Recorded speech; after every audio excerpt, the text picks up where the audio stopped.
बौद्ध सहर नुआसाही कोर्ट छकर जिला शिशु सुरक्षा अधिकारी कार्यालय भेराइटी स्टोर ताला भांगी चोरी होइथिबा बौद्ध थाना अभियोग होइछि।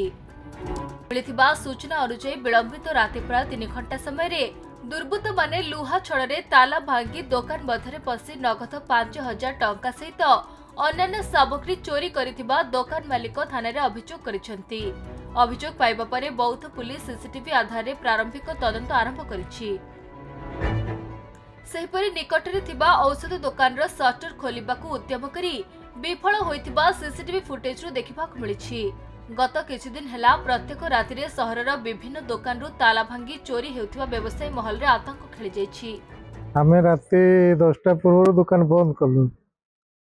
राति पकापकी 12टा 1-2टा परे केते जन दुर्बृत्त आसी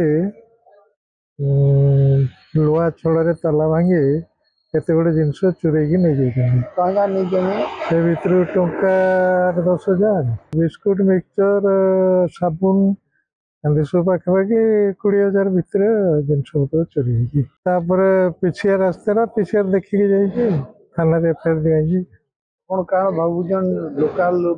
हाँ आम लोकल किलोमीटर भीतर लोक सीसीटीवी कैमेरा पूरा क्लीयर जना पड़ी किंतु दुर्बृत्त घोड़े सठिक चिन्ह चिन्ह पड़ो।